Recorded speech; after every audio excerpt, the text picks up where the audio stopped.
Hello students, good morning. Today we are going to discuss chapter 2nd of class 11th, that is some basic accounting terms of accounting.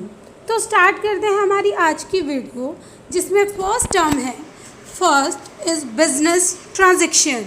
तो देखिए students, business transaction का meaning क्या है। Business transaction is an economic activity of the business which changes it's financial position. तो business transaction क्या है, एक economic activity है बिजनेस की जो कि बिजनेस की फाइनेंशियल पोजीशन को ही चेंज कर देती है। मीन्स क्या कि बहुत सारी बिजनेस के अंदर ट्रांजैक्शन की जाती है। ट्रांजैक्शन मीन्स आप लेन देन करते हैं, कोई सेल परचेज एक्टिविटी करते हैं, कोई रेंट आपने पे कर दिया, सैलरी पे कर दी, इंटरेस्ट रिसीव कर लिया। All of these are the business transactions. Clear. तो ये क्या है, इकोनॉमिक एक्टिविटी है जिससे आपके बिजनेस की फाइनेंशियल पोजीशन को चेंज किया जा सकता है। क्लियर। तो the business transaction may change the financial position in terms of change in the value of asset. किस फॉर्म में हो सकती है कि वो एसेट की वैल्यू को चेंज करे या फिर आपकी लाइबिलिटी को चेंज करे, अदरवाइज आपकी कैपिटल को भी चेंज कर सकती है। मीन्स क्या कि आपकी कंपनी की, आपके बिजनेस की फाइनेंशियल पोजीशन चेंज होगी, वो किसी भी फॉर्म में हो सकती है। एसेट्स चेंज हो सकती है, लाइबिलिटी चेंज हो सकती है और कैपिटल चेंज हो सकती है। अब यहाँ पे आपके माइंड में क्वेश्चन आएगा कि एसेट क्या है, लाइबिलिटी क्या है और कैपिटल क्या है। आप सब तो नहीं जानते इनके बारे में। तो देखिए, आज की इस वीडियो में इन अकाउंटिंग टर्म्स को भी हम वन बाय वन स्टडी करेंगे कि एसेट्स का मीनिंग क्या है, लाइबिलिटी का मीनिंग क्या है और कैपिटल का मीनिंग क्या है। क्लियर। ओके। तो देखते हैं आगे some basic examples of business transaction. Business transaction के बेसिक एग्जांपल क्या क्या हैं। फर्स्ट देखिए, introduction of capital by the owner into the business. First example क्या कि introduction of capital by the owner into the business, कि जो business का ओनर है उसने क्या किया, कैपिटल इंट्रोड्यूस की बिज़नेस के अंदर। वो किसका एग्जांपल हो गया, आपका बिजनेस ट्रांजैक्शन का। क्यों? क्योंकि लेन देन तो हुआ है। क्यों? क्योंकि बिज़नेस के अंदर क्या आई है, आपकी कैपिटल आई है, रिसिप्ट हुई है बिज़नेस को। तो ये क्या माना जाएगा, आपका बिजनेस ट्रांजैक्शन मानी जाएगी। क्लियर।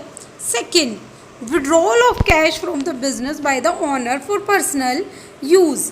अब क्या किया कि जो बिज़नेस का ओनर है उसने क्या किया, विड्रॉ कर लिया cash for the personal use. Means अपने पर्सनल यूज़ के लिए। मीन्स क्या कि अपने बच्चों की फ़ीस के लिए या अपनी वाइफ के लिए कोई गिफ्ट वगैरह बाय कर लिया। क्लियर। तो कोई भी पर्सनल पर्पज़ के लिए अगर बिज़नेस से वैसा विड्रॉ किया गया है। फर्स्ट एग्जांपल में तो क्या था कि बिज़नेस के अंदर पैसा लगाया गया था, इंट्रोड्यूस की गई थी कैपिटल।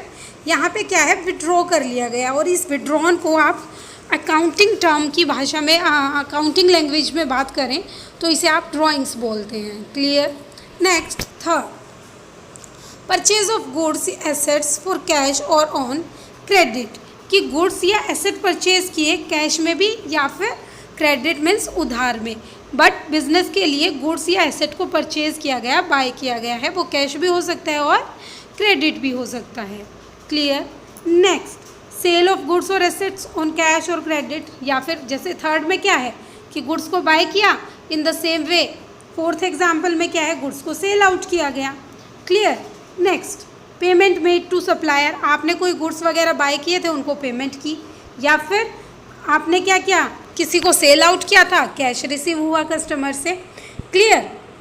तो ये सब एग्जाम्पल हैं आपके किसके, बिजनेस ट्रांजेक्शन के। देख लेते हैं कुछ और एग्जाम्पल हैं। First, payment of expenses in the form of salary और रेंट, या फिर आपने सैलरी या रेंट की फॉर्म में आपने पेमेंट की है, या फिर income received in the form of interest और कमीशन। यहाँ पे पहले एग्जांपल में क्या है कि आपने एक्सपेंसेस की पेमेंट की या फिर आपको कहीं से कोई इनकम रिसीव हुई। All of these are the examples of business transaction. क्या क्या बताया मैंने आपको, कैपिटल इंट्रोड्यूस की या विड्रॉ की, गुड्स बाय किए या सेल आउट किए, पेमेंट सप्लायर्स को पे की या फिर कस्टमर से रिसीव की, या कोई एक्सपेंसेस पे किया या फिर कोई इनकम रिसीव की। All of these are the examples of business transactions. Clear.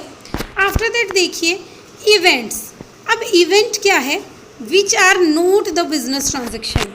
जो बिजनेस ट्रांजैक्शन नहीं है, इसके अलावा कोई भी और एक्टिविटी बिजनेस के अंदर परफॉर्म की जा रही है, तो उसे क्या बोलेंगे आप? इवेंट बोलेंगे। Following events do not bring about a change in the financial position of the business. और वो कौन कौन से हैं जिससे बिजनेस की फाइनेंशियल पोजीशन चेंज ना हो? जिससे फाइनेंशियल पोजीशन चेंज हो उसे तो क्या बोलेंगे? Business transaction. और जिससे फाइनेंशियल पोजीशन चेंज ना हो उसे क्या बोलेंगे आप? इवेंट। क्लियर? देखते हैं क्या क्या हो सकते हैं। Following are not the business transaction. First, that is receipt of order for supply of goods. क्या हुआ कि आपको रिसीव ऑर्डर हुआ है कि आप गुड्स की सप्लाई कर दीजिए, सिर्फ आपको ऑर्डर रिसीव हुआ है, मीन्स आपने अभी सप्लाई की नहीं है, ना आपको कोई पेमेंट मिली है, सिर्फ आपको ऑर्डर रिसीव हुआ है, तो ये क्या है? आपका इवेंट है। Clear? Next, appointment of an employee. आपने किसी एम्प्लॉय की अपॉइंटमेंट की। क्लियर? इसमें भी कोई कैश ट्रांजैक्शन नहीं हुई, इसलिए ये भी क्या है? कि इवेंट है। Next, submission of A tender for a construction work. कोई कंस्ट्रक्शन वर्क चल रहा था, उसके लिए आपने टेंडर भर के दिया, वो भी बिजनेस ट्रांजैक्शन नहीं है। Sent a fax message to the supplier. आपने फैक्स किया सप्लायर को, मीन्स क्या? कोई भी कैश की रिसिप्ट या पेमेंट ना हो तो उसे क्या बोलेंगे आप? इवेंट बोलेंगे, ना कि business transaction. Received a quotation from the supplier.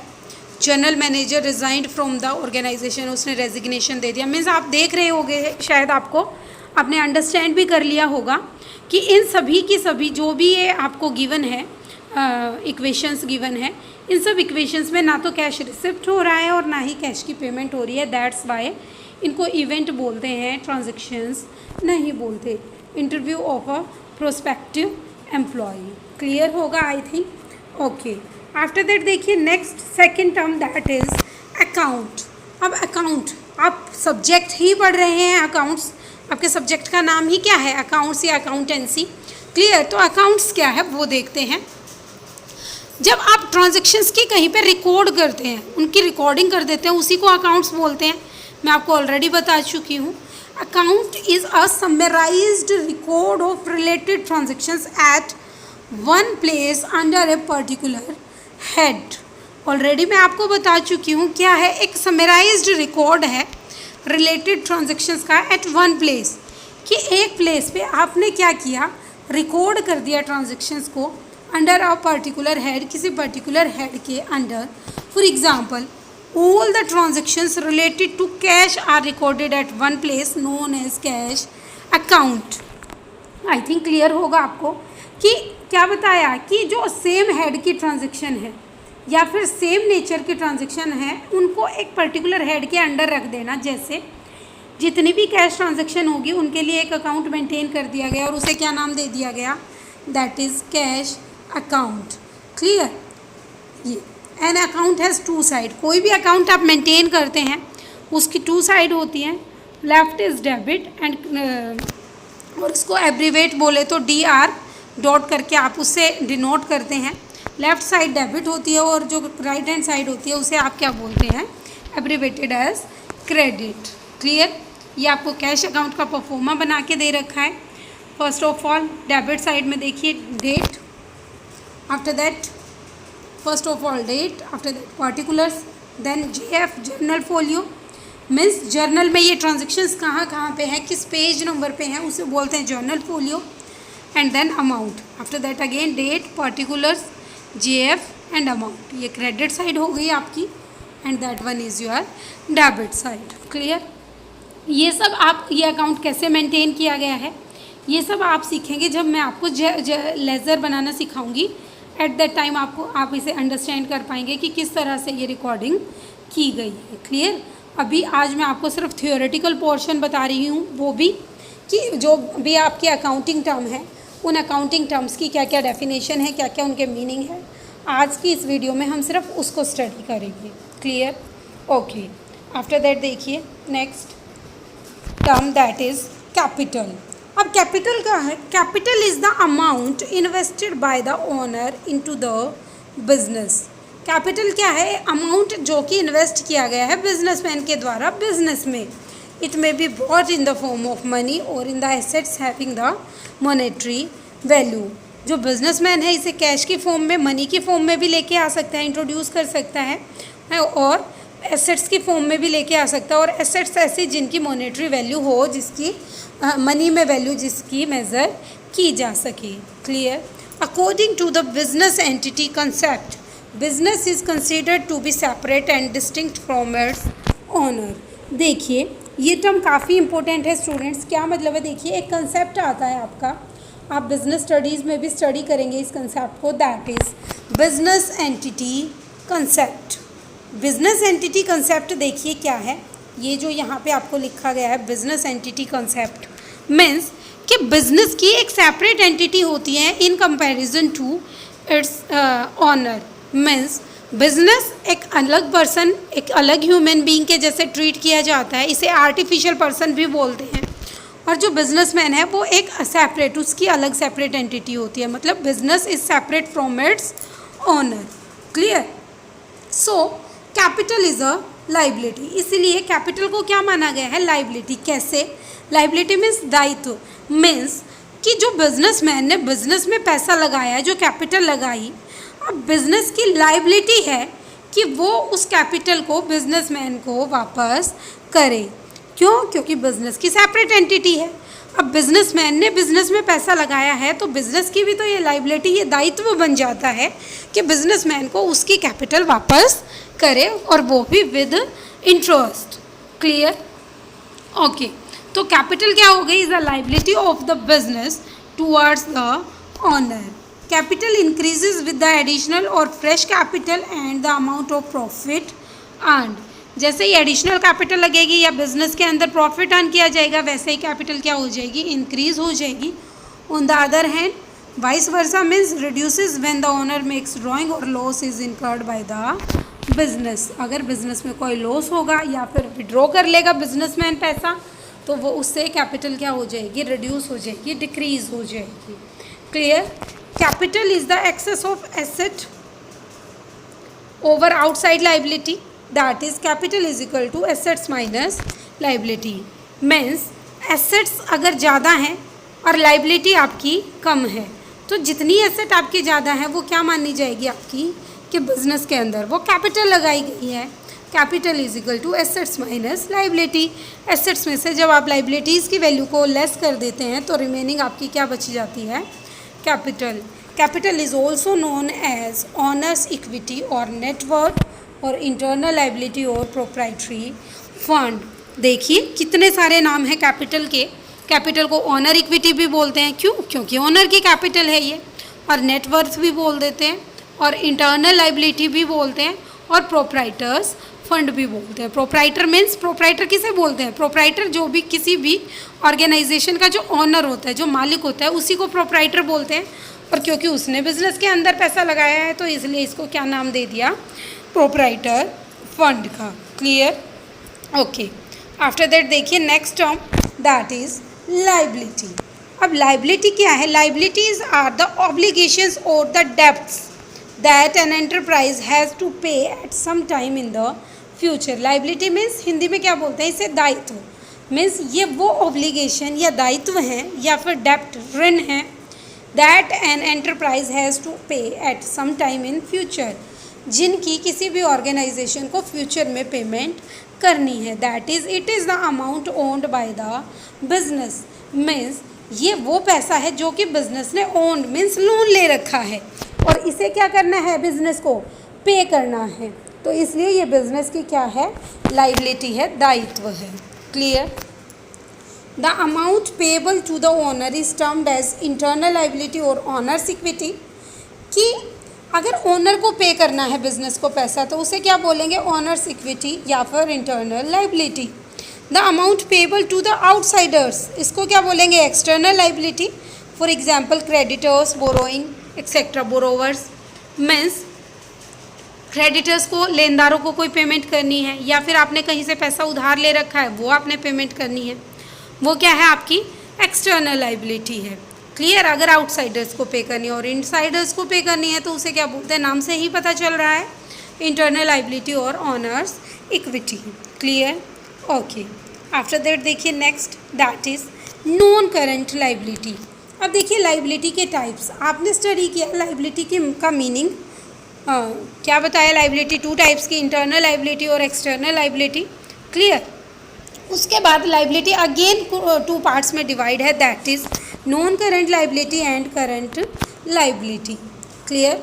अब नॉन करंट नाम से ही, करंट जो करंटली पे नहीं करना, means which is for a period of more than 1 year, ऐसी लाइबिलिटी जिसकी पेमेंट की जाएगी after a period of 1 year, 1 साल के बाद आप जिसकी पेमेंट करेंगे उसे क्या बोलेंगे आप, नॉन करंट लाइबिलिटी। इसमें आपके लॉन्ग टर्म लोन आ जाएंगे, डिबेंचर्स या बॉन्ड्स आ जाएंगे। अब डिबेंचर्स या बॉन्ड्स के बारे में आपको जानकारी नहीं होगी स्टूडेंट्स, बट ये लोन का ही एक पार्ट माना जाता है, होता है। आप सिर्फ आप अभी के लिए इतना ही अंडरस्टैंड कीजिए, आगे आएगी ये टर्म 12th क्लास में भी आप इसे थोरोली डिस्कस करेंगे। क्लियर। तो अभी के लिए आप सिर्फ इतना ही समझ लीजिए कि डिबेंचर्स क्या है, एक तरह से एक लोन की ही फॉर्म कह सकते हैं आप। क्लियर। और ये क्या होता है, हमेशा लॉन्ग टर्म होता है, फॉर मोर देन 1 ईयर के लिए बाय किया जाता है डिबेंचर। क्लियर। आफ्टर दैट देखिए दैट इज़ करंट लाइबिलिटी, जिसकी पेमेंट आपको क्या करनी पड़ेगी, विद इन 1 ईयर करनी पड़ेगी। It is classified as a current liability when it is satisfy any of one of the following conditions. या तो आप इन कंडीशंस को याद कर लीजिए, अदरवाइज इन सिंपल फॉर्म आप कह सकते हैं जिसका ऑपरेटिंग साइकिल 1 ईयर हो, मीन्स 12 ईयर्स तक का हो, मैक्सिमम फॉर 12 ईयर्स। जैसे after a period of 1 year क्या हुआ, non current liability. In the same way with in 1 year जो भी लाइबिलिटी आपको पे करनी होगी वो क्या मानी जाएगी, आपकी करंट लाइबिलिटी। देख लेते हैं डिटेल में क्या है। It is expected to be settled in a company's normal operating cycle, means जो कंपनी की नॉर्मल ऑपरेटिंग साइकिल है, मीन्स वो 6 मंथ्स भी हो सकती है, वो 9 मंथ्स हो सकती है, 1 ईयर हो सकती है, कि वो लाइबिलिटी की सेटलमेंट कंपनी की उस ऑपरेटिंग साइकिल में कंप्लीट हो जाए। Clear. Next it is due to be settled within 12 months, वही बात आ गई जो मैंने आपको बताया। Next it is held for the purpose of being traded. इसके अलावा बीइंग ट्रेडेड का मतलब क्या, उसका जो पर्पज़ हो वो ट्रेड करना हो। Trade means sale purchase, sale purchase के केस में तो वही आपकी लाइबिलिटी होगी ही short term, less than 12 months होगी। क्यों, क्योंकि आज आप कोई चीज़ बाय कर रहे हैं, फिर उसकी पेमेंट कर रहे हैं, फिर आप उसे सेल आउट कर लेंगे, आपकी पेमेंट मिल जाएगी, फिर अगेन आप बाय एक्टिविटी कर लेंगे, मीन्स क्या, सेल परचेज एक्टिविटी, उसी को बोलते हैं being traded. Clear. Next the company doesn't have an unconditional right to defer its settlement for at least 12 months from the date of balance sheet. Company के पास ऐसा कोई अनकंडीशनल राइट नहीं होना चाहिए कि वो अपनी सेटलमेंट को 1 ईयर से ज़्यादा बढ़ा सके।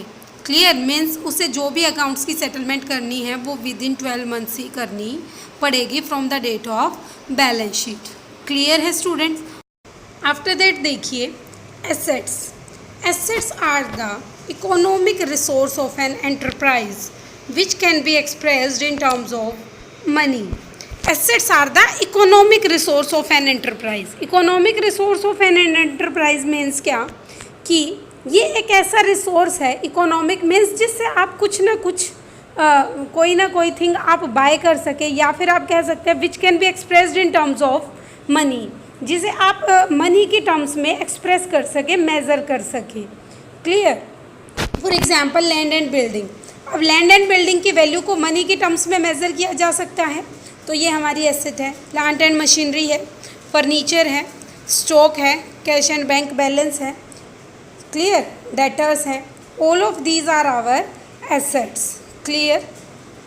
The items of assets are shown on right hand side of the balance sheet which is known as asset side. जो एसेट्स हैं उन सबको बैलेंस शीट में कहाँ शो किया जाता है, राइट हैंड साइड में शो किया जाता है। किस नाम से, एसेट्स के नाम से। संपत्ति इसको बोलते हैं हिंदी में। क्लियर। तो जिनको मनी की टर्म्स में मेज़र किया जा सके वो सब क्या है, आपकी एसेट्स हैं। अब एसेट्स के देखिए कई टाइप्स हैं। First is non current asset. अब नॉन करंट एसेट कौन कौन सी होती हैं, देखिए जैसे आपने नॉन करंट लाइबिलिटी पढ़ा, in the same way non current asset आपकी होती हैं which are held for long term use in the business and not meant for resale. Means जिनको लॉन्ग टाइम पीरियड के लिए बिजनेस में बाई किया जाता है और वो रीसेल पर्पज़ के लिए नहीं होती। For example land and building है, प्लांट एंड मशीनरी है, ये सब क्या है, ये माना जाता है लॉन्ग टाइम पीरियड के लिए बाय की जाती है लैंड या बिल्डिंग, प्लांट एंड मशीनरी वगैरह, और इनका पर्पस सेल आउट ना हो कि आप उसे बाय करके और अगेन रीसेल पर्पस के लिए आप इसे बाय कर रहे हो। क्लियर? तो उसको क्या बोलते हैं, नॉट मीन्ड फॉर रीसेल, वो क्या है आपकी non current asset. These assets are held for the purpose of producing goods and services in order to earn revenue and to increase the profit earning capacity of the business. Generally इन assets को buy किया जाता है किस लिए, ताकि earning capacity को increase किया जा सके और रेवेन्यू को जनरेट किया जा सके। Examples of non current assets are fixed assets, इसमें फिक्स एसेट्स इसके एग्जाम्पल हो जाएंगे, आपको मैं ऑलरेडी बता चुकी हूँ। फिक्स एसेट्स में आपकी आ जाएंगी नॉन करंट इन्वेस्टमेंट या long term loans and advances. Clear? तो ये सब क्या है आपके, या फिर land and building, plant and machinery, all of these are the non current assets. Clear?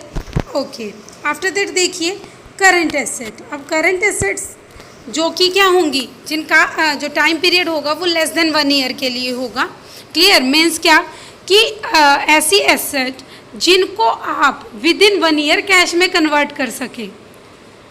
Long term या फिर नॉन करंट एसेट कौन सी होंगी, जिनको विद इन 1 ईयर कैश में कन्वर्ट ना किया जा सके और जिनको आप रीसेल पर्पज़ के लिए नहीं बाय करते हैं, बट किसी प्रोड्यूसिंग एक्टिविटी के लिए आप बाय करते हैं।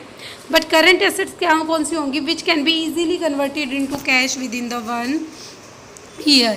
फॉर एग्जांपल आपके डेटर आप बोल सकते हैं, डेटर्स क्या है, करंट एसेट है। क्यों? क्योंकि डेटर से हम ये मानते हैं विद इन 1 ईयर पैसा आपको मिल जाएगा, या फिर कैश बैंक बैलेंस जो आपके पास इन हैंड है, तो उसे तो कन्वर्ट करने का कोई इशू ही नहीं है। Clear? For example sale of goods decrease in stock and increase in cash balance. अगर आप गुड्स को सेल आउट कर देते हैं, इससे आपका स्टॉक कम हो जाएगा और कैश बैलेंस इंक्रीज हो जाएगा। In the same way goods are converted into cash. इस तरह से जो गुड्स हैं वो किस में कन्वर्ट हो गए, आपके कैश में कन्वर्ट हो गए। क्लियर? और करंट एसेट के एग्जांपल क्या क्या, कैश इन हैंड है, बैंक बैलेंस है, या BR है, डेटर्स है, prepaid expenses, all of these are the examples of current assets. Current assets are also known as floating assets और सर्कुलेटिंग एसेट्स। करंट एसेट्स को और किस किस नाम से जाना जाता है, फ्लोटिंग एसेट्स भी बोल सकते हैं आप इनको, और सर्कुलेटिंग एसेट भी बोल सकते हैं। क्लियर? ओके, आफ्टर दैट देखिए कैटेगरीज ऑफ फिक्स एसेट्स। अब अगेन फिक्स एसेट्स 2 पार्ट्स में डिवाइड, वहीं पे अगर आपने ध्यान दिया हो तो फिक्स एसेट्स के ब्रैकेट में लिखा गया था tangible assets and intangible assets. तो अब इनको 1 बाय 1 स्टडी कर लेते हैं। Fix assets are those non-current assets which are held for the use in the business and not for resale. Fixed assets are further classified into tangible assets and second one is intangible assets. अब tangible assets कौन सी होते हैं, which have the physical existence, जिनका physical existence होता है। For example land and building, plant and machinery, furniture, all of these are the tangible assets. और intangible assets वो assets होती हैं जिनका physical existence नहीं होता, no physical existence, they can't be seen और टच। For example goodwill. अब goodwill क्या होती है, हमारी रेपुटेशन कि मार्केट में हमारी रेपुटेशन कितनी है। क्लियर? और उस रेपुटेशन की वजह से ही हमारी अर्निंग कैपेसिटी इंक्रीज़ होती है। क्लियर? अगर हमारी मार्केट में गुडविल अच्छी है तो हम बाकी सब के कंपैरिजन में ज़्यादा प्रॉफिट चार्ज कर सकते हैं अपने कस्टमर्स से। क्लियर? तो ये क्या है, इंटेंजिबल एसेट है। जो गुडविल है वो सीन नहीं है, बट हम इसको क्या कर सकते हैं, सिर्फ फील कर सकते हैं। Clear? In the same way patent है, ट्रेडमार्क मीन्स क्या, उस पर्टिकुलर चीज़ का ट्रेडमार्क या कॉपीराइट आपके पास ही है कि उस चीज़ को आप ही प्रोड्यूस कर सकते हैं, आप ही बना सकते हैं, तो वो भी आपकी, उसके लिए भी आप एक्स्ट्रा अमाउंट चार्ज कर सकते हैं। वो भी क्या है, आपकी एसेट है, या फिर computer software etcetera. Clear? Okay, after that देखिए नेक्स्ट इज फिक्टिशियस एसेट। अब देखिए एसेट्स क्या क्या कितने टाइप की होगी आपकी, फिक्स और current. First of all 2 parts में डिवाइड किया गया, और फिक्स एसेट अगेन आपकी 2 पार्ट में डिवाइड थी, that is tangible and intangible asset. और एक सेपरेट कैटेगरी बन गई फिक्टिशियस एसेट्स। अब फिक्टिशियस एसेट्स देखिए कौन सी होती हैं, are those assets which neither have real value nor have physical form but are called assets on the basis of legal grounds. क्या मतलब है इसका देखिए, ना तो कोई रियल वैल्यू है ना कोई फिजिकल फॉर्म है, बट स्टिल आप उनको एसेट्स बोल रहे हैं। किस बेस पे? On the basis of legal ground, means legally उनको क्या माना गया? फिक्टिशियस एसेट माना गया। कैसे? These assets are neither tangible assets nor intangible, ना ये टेंजिबल है नॉर इंटेंजिबल है, ना इनकी रियल वैल्यू ना ये फिजिकल फॉर्म में अवेलेबल। तो भाई ऐसी कौन सी एसेट होगी? ये कुछ एक्सपेंडिचर होते हैं, नाम तो दिया गया किसका कि एसेट है, बट एक्चुअल में ये है क्या? Expenditure which are not fully charge to P&L account. अब खर्चा है तो कहाँ से चार्ज किया जाना चाहिए? P&L अकाउंट से, बट इनको P&L अकाउंट से चार्ज ना करके क्या करते हैं? Which they actually take place but are return off gradually in the subsequent year, but इनको रिटर्न ऑफ किया जाता है सब्सिक्वेंट मीन्स आगे आने वाले ईयर्स में। क्या मतलब इस चीज़ का? फॉर एग्जांपल देखिए, एडवर्टीजमेंट एक्सपेंडिचर। सपोज आपने एडवर्टीजमेंट पे कोई एक्सपेंडिचर किया, क्या बताया? Advertisement expenditure. क्लियर? अब आपने एडवर्टीजमेंट पे कोई एक्सपेंडिचर किया, आज तो उसका बेनिफिट आपको मिलेगा नहीं, मीन्स आगे आने वाले 4, 5, 10 सालों तक आपको उसका बेनिफिट मिलता रहेगा। क्लियर? तो वो क्या है? आपकी फिक्टिशियस एसेट है, एक तरह से वो आपकी एसेट बन गई कि आज आपने उस पर खर्चा कर दिया, लेकिन उसका बेनिफिट आप एक लॉन्ग टाइम पीरियड तक लेंगे। क्लियर है? तो फिक्टिशियस एसेट का meaning as long as those items of expenditure are not written off completely, they are shown in the as a fictitious asset। जब तक इनको राइट ऑफ नहीं किया जाता तब तक इनको as a fictitious asset show किया जाता है। फॉर एग्जांपल देखिए, वही हो गया advertisement suspense, discount on issue of debenture, underwriting commission, preliminary expenses etcetera. अब ये देखिए, ये जितने सारे एक्सपेंडिचर हैं स्टूडेंट्स, ये अभी आपको समझ नहीं आएंगे। क्यों? क्योंकि ये सब एक्सपेंडिचर हम डिटेल में स्टडी करेंगे हमारी क्लास 12th में। तो अभी के लिए आप सिर्फ इनके नेम याद रखिए कि ये सब आपकी फिक्टिशियस एसेट का पार्ट माने जाते हैं। क्लियर? फॉर एग्जांपल के लिए इन डिटेल और आप देख लीजिए, advertisement suspense account of 1 lakh spent bye the firm can not be recoverable in the single year from the profit, so the possible limit will be divided into further year, suppose 5 years. Means हमने क्या किया? Suppose 10 lakh rupees जो है वो spend किए गए add पे। अब एक साल में तो उसको राइट ऑफ कर नहीं सकते। क्यों? क्योंकि सारे के सारे प्रॉफिट ख़त्म हो जाएंगे उससे। हो सकता है आपको 10 लाख का प्रॉफिट भी ना हुआ हो, उन्हें राइट ऑफ करना पड़ेगा। और उसके लिए हमने सपोज टाइम पीरियड मान लिया कि 5 ईयर्स का टाइम पीरियड है, तो हर साल आप कितना 2 लाख प्रॉफिट में से राइट ऑफ कर देंगे और बैलेंस को शो कर देंगे as an fictitious asset in the मतलब एज एन फिक्टिशियस एसेट। आप उसे कहाँ शो कर देंगे? बैलेंस शीट में शो कर देंगे कि फिक्टिशियस एसेट कितने की है आपकी? 8 लाख की है। एक्चुअल में है तो expenditure, but as an fictitious asset. क्यों? क्योंकि उसका लॉन्ग टर्म बेनिफिट आपको मिलेगा और हर साल आपको उसे राइट ऑफ करना पड़ेगा अपने प्रॉफिट्स में से। क्लियर है? ओके। आफ्टर दैट देखिए next term, that is goods.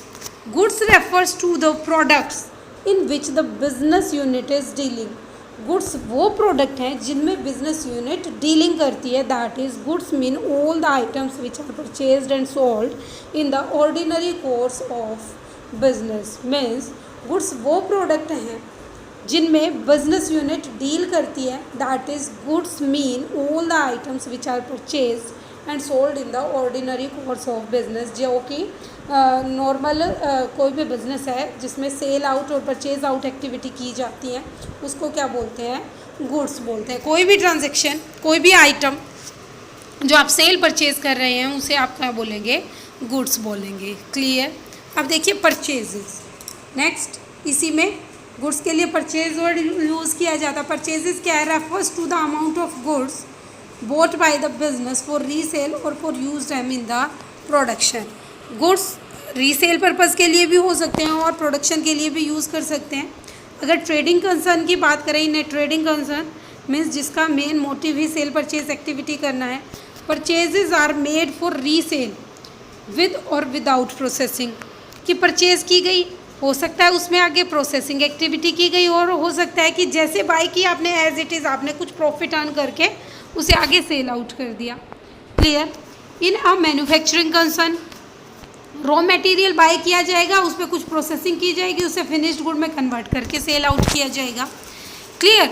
तो the term purchases includes both cash purchase and credit purchases of the goods. Purchase में आपकी चाहे आप कैश परचेज कर रहे हैं चाहे आप क्रेडिट परचेज कर रहे हैं, दोनों ही कंसीडर किए जाएंगे। क्लियर। तो यहीं से आपकी दो टर्म और आ गई, परचेज रिटर्न और रिटर्न आउटवर्ड। परचेज रिटर्न का अदर नेम क्या है? Return outward. When purchased goods are return to the seller, goods buy किए बट हो सकता है गुड्स आपके डिफेक्टिव आ गए हों या किसी भी अदर रीज़न से आप उन्हें क्या कर रहे हैं, वापस कर रहे हैं सेल को, due to some reason like not according to the specification और due to some defect, then it is termed as purchase return. In the same way sales और सेल रिटर्न मीन्स, अब सेल क्या है? Associated with the sale of goods that are dealt with the by the firm. Sale include both cash and credit sale. In the same way sale return और return out inward भी बोलते हैं। Sales return means जो आपने बेचा था वो आपके पास इन रिटर्न वापस आ गया, इनवर्ड। क्लियर। तो इसलिए सेल रिटर्न को दूसरा नाम क्या दे दिया? रिटर्न इनवर्ड का। When goods sold are returned by the customer due to some reason, it is termed as sales return. Clear. किसी भी रीज़न से आपके पास वो गुड्स वापस आ गए तो उसे आप क्या बोलेंगे? सेल्स रिटर्न या return inward. Clear. After that देखिए next term that is stock और इन्वेंट्री।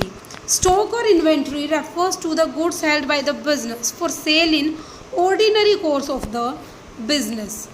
क्या मतलब हुआ कि सेल या इन्वेंट्री, स्टॉक या इन्वेंट्री का मतलब क्या है? Goods held by the business for cell in ordinary course of the business or for consumption or in the production of goods and services for sale। Means stock क्या है? वो goods जो कि हेल्ड किए गए हैं बिजनेस के द्वारा for sale in ordinary course of business और for consumption in production. Means ऐसे गुड्स जिनको स्टॉक करके रख लिया गया अपने पास, इन्वेंट्री भी बोलते हैं स्टॉक को, या तो अपने पास रख लिया गया है कि आप उसे क्या करेंगे? कंजप्शन के लिए यूज़ करेंगे for the production of other goods and services. Means आप गुड्स और सर्विसेज और प्रोडक्शन करेंगे और जहाँ पे इन स्टॉक को, इन गुड्स को यूज़ करेंगे, या फिर नॉर्मल सेल आउट के लिए अपने गुड्स को बाय किया और आप आगे आप उसे क्या कर देंगे? सेल कर देंगे। तो वो जो गुड्स हैं वो क्या है? आपका स्टॉक है। In other words, value of goods lying unsold और unused at the beginning, opening stock at the year और at the end closing stock of the year is called stock.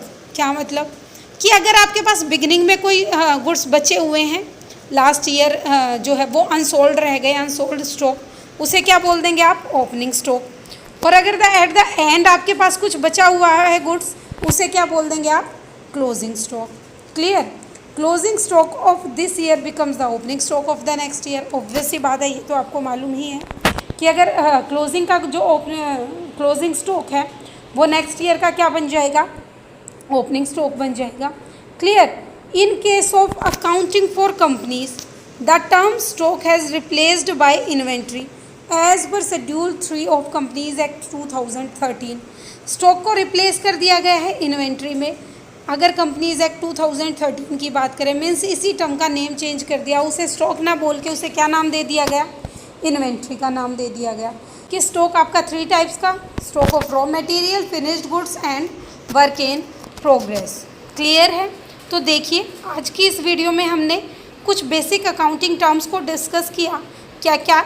Stock और inventory, sales, sales return, purchase, purchase return, goods, fictitious assets means all types of assets. Assets are divided into 2 parts, that is fixed and current. Fixed again 2 parts में divided आपकी tangible and intangible, and fictitious assets separately मैंने आपको बताया। Current liabilities and fix liabilities को हमने discuss किया।